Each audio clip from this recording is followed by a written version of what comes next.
I need to get away from this rat race that I'm in. I mean, all I ever did was work. Julie Salisbury did what so many of us dream of doing. She quit her job and set off to travel the world. I was just a slave to work.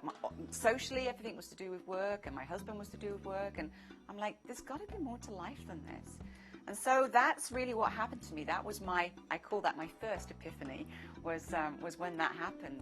And within 6 months, I just signed over the house to my husband. I gave up my job and upset my family.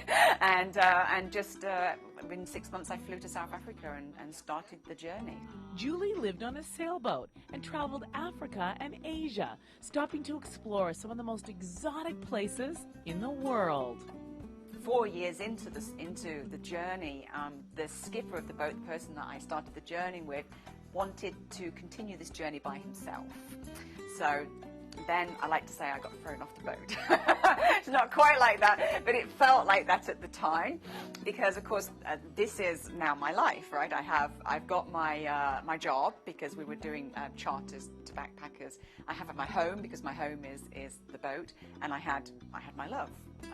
Who was my ex, who's now my ex, and so suddenly I'm all alone, and so now I call this my second epiphany, because this is when I realized this is how I learned to love myself, and I realized that I needed to love myself and respect myself in order to be able to find love. I was in Bangkok, and I thought, well, what am I going to do with my life now? What I really want is, I want to find love. You know, that's what's important to me. That's what I need in my life. I need someone really, really special. Julie found that someone special when she took another big risk and traveled to Canada. I remember very, very clearly being on a plane thinking, why aren't I concerned? You know, I have no money, I have no job, I have no home, and I'm going to Canada. I don't know why, but I am. And so I arrived on Vancouver Island. I went to Newcastle Marina in Nanaimo, which is, I was staying with a friend of a friend of a friend, one of these people that happened in my life. And there's Greg, my husband. He's actually living on the boat, right next to the boat that I'm staying on. And I met him the very first day I arrived. Julie recently published a book titled A 7-Year Journey Around the World, Discovering My Passion and Purpose.